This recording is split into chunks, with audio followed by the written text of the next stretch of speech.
Today on Monkey Life, a heart-stopping moment for the team when something goes wrong as Gibbon Kitty is prepared for a health check. Still really low. We need a bit of atropine. We have a heartbeat. Yeah, but it's very slow. Saki monkey Chloe meets an over-ardent suitor. Not the initial love at first sight I was hoping for. And flirty females try and put Capuchin Winslow off his dinner.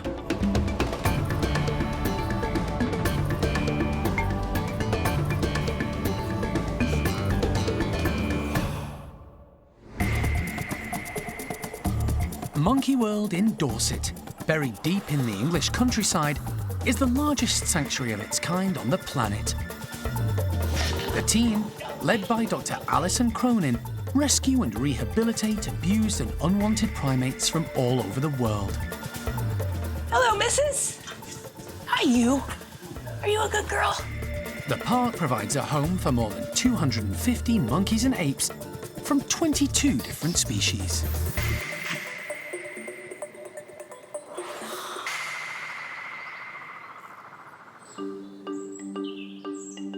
At the Gibbon complex, staff have become concerned about the appearance of 19-year-old La Gibbon, Kitty.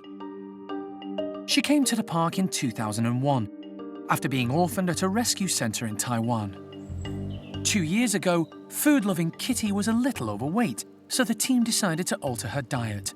Gradually, the excess pounds came off, and she slimmed down. But in the last few months, she's had a dramatic weight loss, despite interventions from staff to help.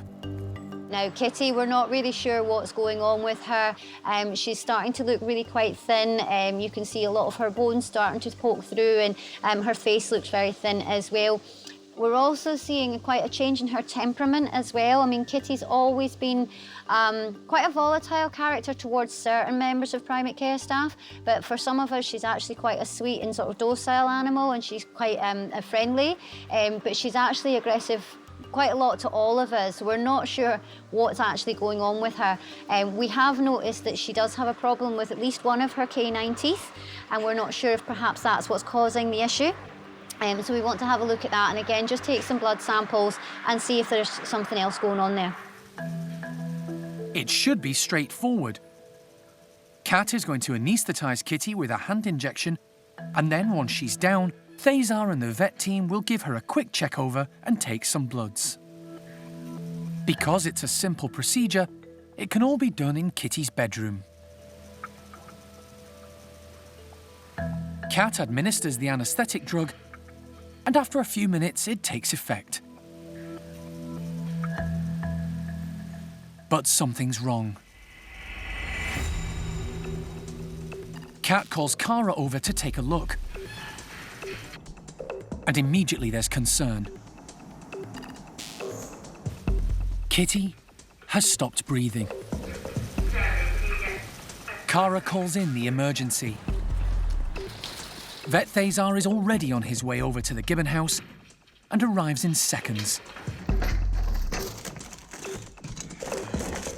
He begins to give the unresponsive Gibbon CPR. Give it another one. Thazar works quickly, with the worried team looking on. It's an incredibly tense and worrying few minutes. Has she still got a heartbeat? Yeah. But eventually, Kitty's heart starts beating again, very slowly. Still really low. We need a bit of atropine. We have a heartbeat. Yeah, but it's very slow. Thazar has picked up something worrying. This animal has been knocked out before. Not since she was 4 years old. No, long time. And she was still a child. Well, she's got a heart murmur. A heart murmur. With Kitty now stable, Thazar decides to take her to the hospital, where they can quickly take bloods and do x-rays in a controlled environment. Take body. Well done. Okay. Kitty is quickly checked over. But this animal is skin and bones, eh? She's like an old lady. This animal has got something, it's got a disease, and well, it's got a heart murmur as well, so we are going to find it out. Okay. At the moment is the heart rate is fast and she's breathing okay, it's comfortable.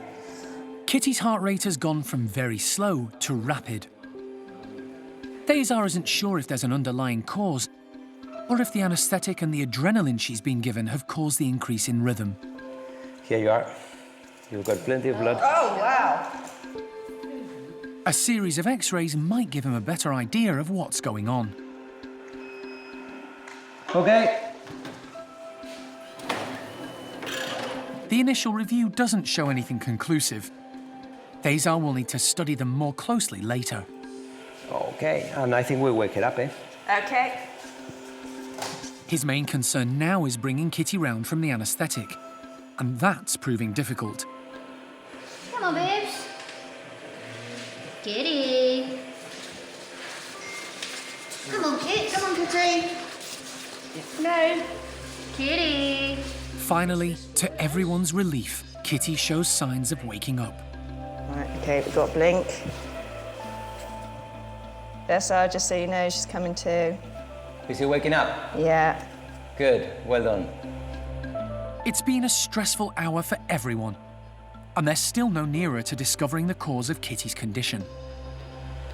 Yeah, I'm sure there's something going on, something a bit sinister, I'm afraid. I will potentially treat that heart. I will potentially treat with painkillers. But I need to wait for blood testing first. This is the thing. The results of that blood test is key. Kids. The team will have to wait for the lab results before they can move forward with a plan to treat Kitty. For now, she's returned to her bedroom to recover.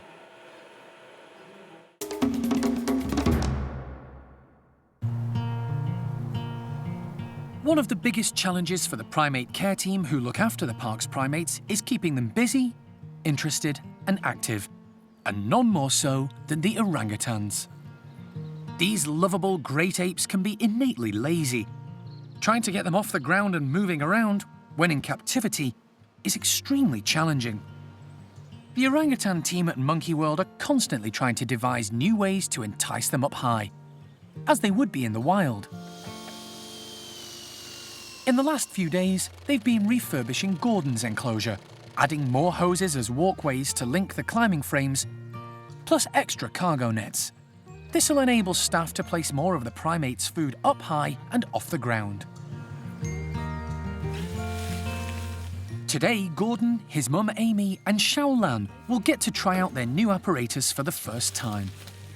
And as an added bonus, they're being given fresh corn on the cob as an extra incentive to come out and climb.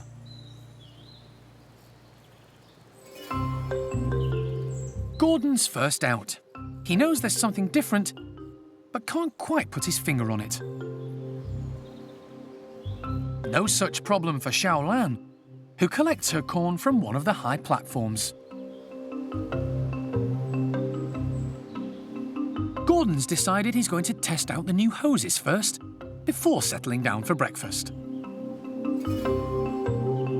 Male orangutans are the biggest arboreal mammals in the world, and Gordon weighs in at around 100 kilograms. The big male is 21 years old, and his gravity-defying tightrope act is breathtaking to watch. His mum Amy is normally content to spend time on the ground.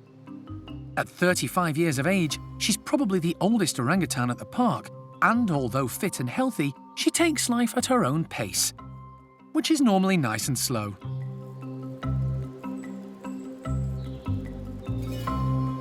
But today she's making an exception. She's actually climbing for her food, even if it is the fruit in the kongs only a few feet off the ground. But it's still good to see.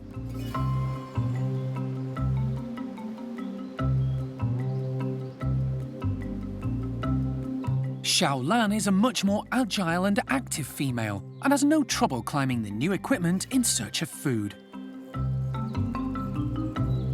The addition of the new hoses, together with the added attraction of fresh corn, seems to have worked. All three orangutans have demonstrated they can be active and agile when it suits them.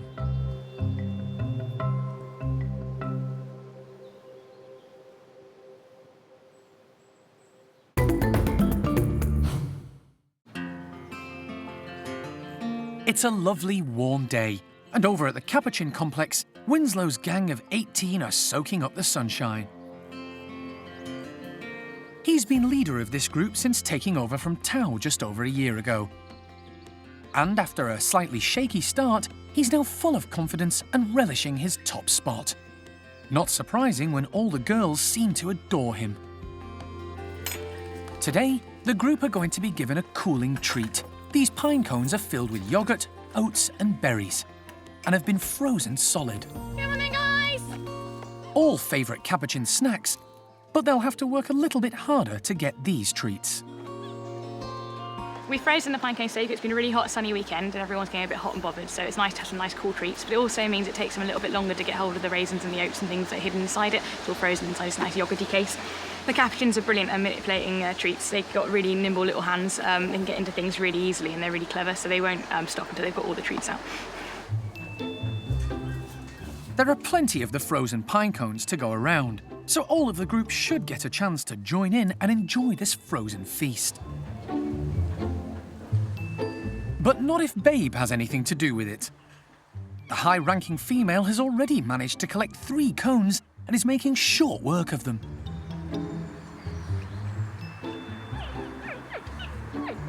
Ruby's keeping a careful eye out for any potential cone snatchers as she tucks into hers.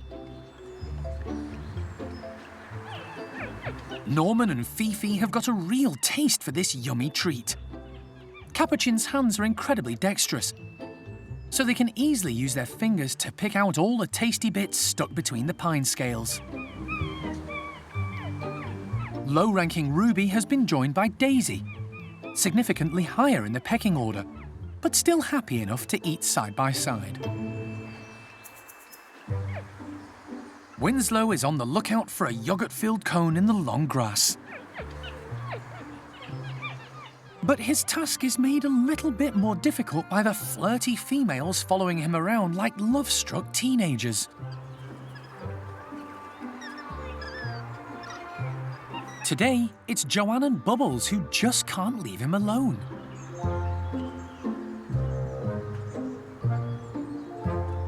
Wherever Winslow goes, they follow.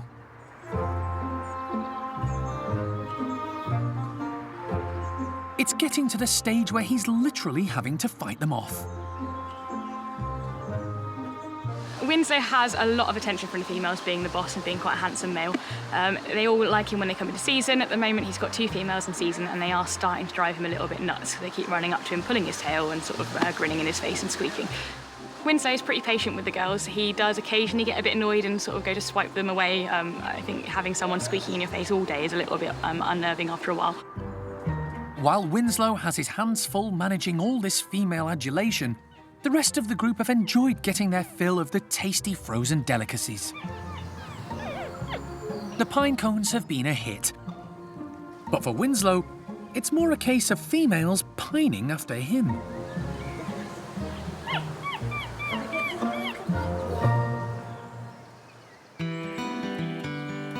For the last week, the park's newest arrivals, white-faced Saki monkeys Desmond and Tutu, have been getting acquainted with their new home and surroundings. At the same time, the primate care team have been keeping a close eye on them, monitoring their health and behaviours.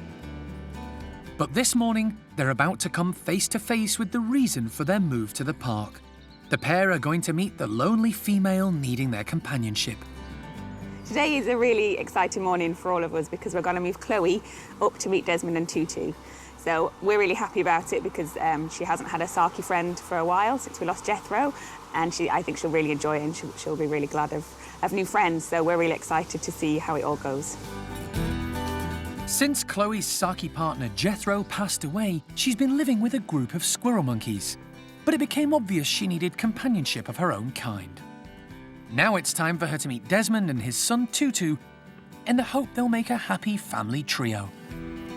The best outcome is that the 3 of them will just live happily together and they'll be content and there'll be lots of grooming and they'll sleep in the same area together and just that they'll be a little family unit, really. But we just don't know. Whenever we do an introduction, there's always an element of nerves because you're not quite sure, but I think it's going to go well. Hey, Chloe. Good morning. How are you, precious one? But first, Chloe needs to be boxed up. Good girl. It's not so bad in there, is it? She's going to be introduced to Desmond and Tutu in their bedroom and enclosure, which has been adapted especially for them in part of the new marmoset complex. It's a good day. It's going to be exciting.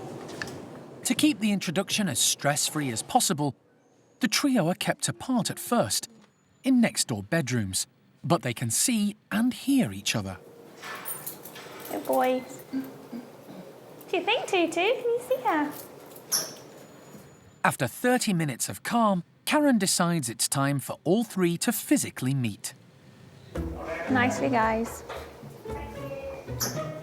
The sight of a female is an exciting prospect for Desmond, who rushes straight in. Oh, his lip smacking.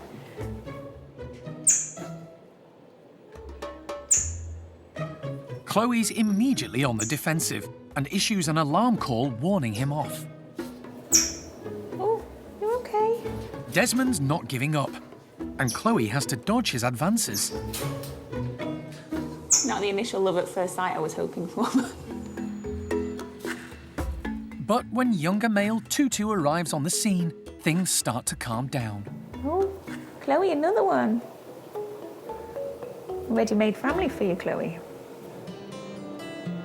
In fact, it becomes one big love-in, as all three Sakis start to greet and sniff each other, a sure sign they're starting to relax in each other's company. Are you happy, Chloe? It's everything Karen was hoping for. It's going okay at the minute. When we first put her in and opened up, there was quite a lot of alarm calling. Everyone was a bit frantic. But it's actually settled down really nicely. And they've been sniffing each other, sniffing each other's faces. Tutu's finally got in on the action, and they've all been sat nicely together. So yeah, it's going really well at the minute. It's really nice to watch. With the introduction now going well, Karen decides to let them all have access to the outside enclosure. This will also allow them that bit of extra space if it all gets too much. But she needn't have worried. It's really good now. I may have shed a little tear of happiness, so we'll see. Hopefully, fingers crossed, everything continues to go as it is.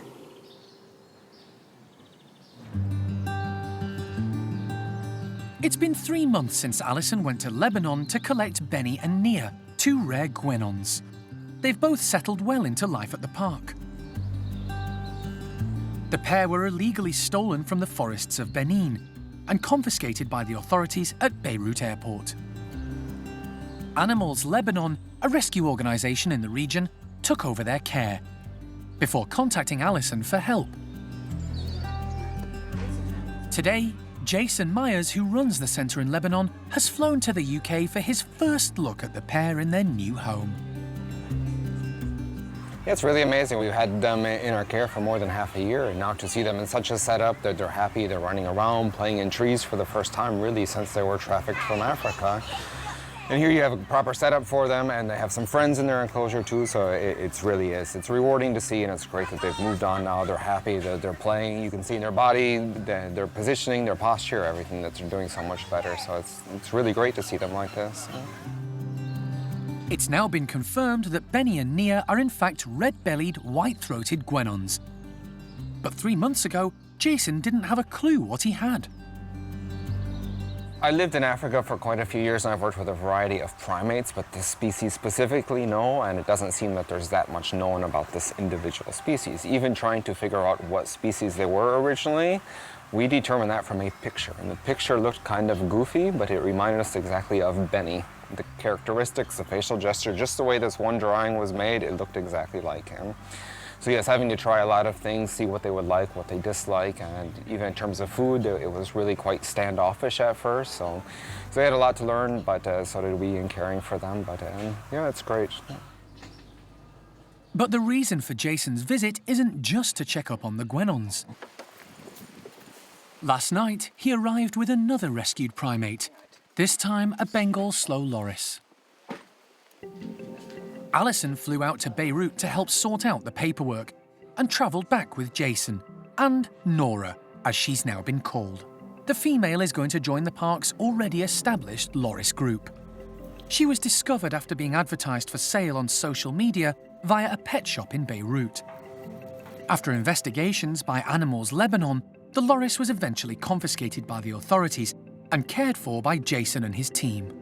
She actually shared my office with me for those 5-month periods. So it was, for me, a great time. You did your work for the day. Around 7 o'clock, she would wake up and we would have our evening meal. She explored my office with me for a few hours and then back to bed for her. She's a quiet animal. She doesn't smell. She doesn't make noise. She was a very good guest in my office. So. Still very young, Nora weighed in at just 140 grams. She's put on weight since then, and now, following the agreement of the Lebanese authorities, she's been able to move to the park's Loris complex. For Jason, seeing the rescued animals recovering and being given a second chance in life makes all the hard work worthwhile. I think this is the part which keeps us going, because our job in many ways is dealing with all the very negative things. We don't have a nice facility. We don't get to hold animals. We don't get to see that aspect of it. We get to fight the smugglers, fight the traffickers, have these court cases, do big campaigns, having to call on politicians for help. It's all the very difficult work to finally take an animal into your care. And often that entails somebody suing you back, threats, police, lawsuits, courts, all back at you. So to finally be able to get an animal here, to see them happy, that's the part which kind of keeps you going to want to fight for the next animal. If it wasn't for this happy stuff, it's very difficult to keep being motivated to have these fights.